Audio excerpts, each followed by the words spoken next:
करते हैं, उस पर पछताते हैं। किसी चीज की खुशी होती है तो उसे सबके साथ शेयर करते हैं। कभी मुसीबत आती है, कभी लड़ते हैं, झगड़ते हैं, लेकिन पता है इन सभी चीजों को एक साथ बांध कर कौन रखता है? हमारा दिमाग। आपने स्कूल में पढ़ा होगा कि हमारा ब्रेन हमारी बॉडी का सबसे इम्पोर्टेंट ऑर्गन है, और ये सच भी है। हमारा दिमाग एक प्रेशर कुकर की तरह है, और ऐसा लगता है कि प्रेशर कुकर कभी भी फट सकता है। रट्टा मारते मारते कभी स्कूल के टेंशन से फट सकता है, या प्रोजेक्ट बनाते बनाते कॉलेज के टेंशन से, या फिर जॉब की टेंशन से। कहीं ना कहीं ये प्रेशर कुकर प्रेशर के कारण जरूर फटेगा। तो इसमें हम क्या कर सकते हैं? हम सभी के सर पर एक प्रेशर कुकर है। अगर हम दूसरे के प्रेशर कुकर से थोड़ा थोड़ा प्रेशर निकाल दें तो फटने से ज्यादा अच्छा होगा कि उस प्रेशर कुकर से सीटियां बजने लगेंगी। कैसा लगा आइडिया? मजाक लग रहा होगा, लेकिन यही मजाक तो अगली कड़ी है हमारे ऑथर द्वारा। ऑथर समझाते हैं कि किसी को समझना सबसे जरूरी चीज है। हमारी जिंदगी में किसी दूसरे की फीलिंग्स को खुद पर लेकर सोचना बहुत जरूरी है। आजकल हम किसी को देखकर या उसे हंसते मुस्कुराते हुए देखकर ये नहीं बता सकते कि वो आदमी अंदर से क्या महसूस कर रहा है। शायद वो मेंटली बहुत ज्यादा डिस्टर्ब्ड हो, या मेंटली अनफिट हो, कुछ भी हो सकता है। शायद अपनी पूरी मेहनत लगा कर के भी उस आदमी की फीलिंग्स को ना समझ पाए। लेकिन कभी सोचा है कि हम कभी किसी की फीलिंग को क्यों नहीं समझ पाते? और कभी कभी कोई आदमी किसी और की फीलिंग को बहुत अच्छी तरह से क्यों समझ जाता है, और उनका दूसरों के साथ कनेक्शन बहुत बढ़िया हो जाता है। एक रीजन ये भी है कि वो आदमी मैकेनिकल कम है और ह्यूमन ज्यादा है। यानी कि सिर्फ हड्डी और मांस से बना हुआ नहीं, फीलिंग और इमोशन से बना हुआ एक आदमी है। वो हर एक चीज को पैसे और स्टेटस से जांच कर नहीं, लोगों को उनकी खुशी, उनके दुख, उनके हाव भाव से जांचते हैं। हमें भी कहीं ना कहीं एक ऐसे ही आदमी बनने की जरूरत है।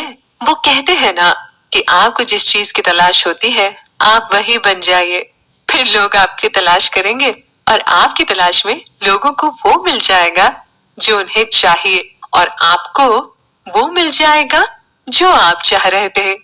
और आज की थ्योरी भी यही है। हमें मैकेनिकल कम, एक फीलिंग वाला ह्यूमन ज्यादा बनना है। हमने अपने पहले एपिसोड में पर्सनालिटी और एटीट्यूड की बात की, लेकिन आज का हमारा चैप्टर इमोशंस पर है, और यही इमोशन जड़ है हमारी पर्सनालिटी और एटीट्यूड का। इसे हम नहीं सींचेंगे तो हमारा पेड़ मर जाएगा।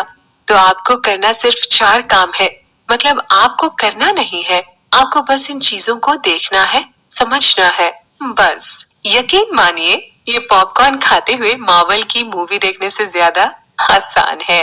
सबसे पहला काम है जो आपको सोचना है वो ये है कि आपको जो चीज नहीं पता, आप जो चीज नहीं जानते हैं, वो चीज आप नहीं जानेंगे।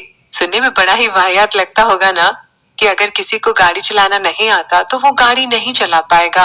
अगर किसी को कंप्यूटर चलाना नहीं आता तो वो कंप्यूटर पर एडिटिंग नहीं कर सकता। ये तो बहुत ही आसान बात है, ये तो बच्चों वाली बात हो गई। लेकिन इसी बात को समझना है। अगर आप किसी इमोशनल फीलिंग से गुजर रहे हैं और आप चाहते हैं कि आपके सामने वाला आपका दोस्त उस बात को समझ पाए, तो ये बहुत अच्छी बात है। लेकिन अगर वह नहीं समझ पा रहा तो इसमें उसकी कोई गलती नहीं।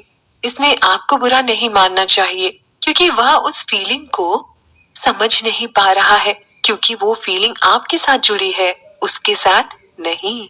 उसको वो चीज नहीं पता, तो वो उस चीज को नहीं समझ पाएगा। यही तो हमारी पहली बात है। एक बार मेरी इस बात को फिर से पढ़िए। दूसरी बात जो आपको समझनी है वो है कि आप चीजों को सीखते हैं। अगर आपको कोई चीज नहीं पता तो आप उस चीज में थोड़ी मेहनत करके, थोड़ा अपना समय देकर उसे सीखते हैं, समझते हैं। तीसरी बात है आप अपने काम में माहिर हो जाते हैं, यानी कि उस फील्ड में आपका हाथ कोई नहीं पकड़ सकता, आप निपुण हो जाते हैं।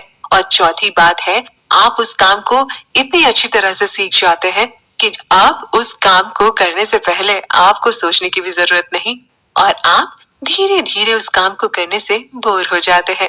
चलिए एक छोटा सा एग्जाम्पल लेते हैं। आपको कोई दोस्त किसी इमोशनल फीलिंग से गुजर रहा है, सबसे पहली बात तो ये होगी कि आपको उस फीलिंग के बारे में कुछ भी नहीं पता होगा। तो पहला काम आपको करना है कि उसकी फीलिंग के बारे में जानना। दूसरा, आपको उसकी फीलिंग के बारे में सीखना है। तीसरा, आपको ये जानने की कोशिश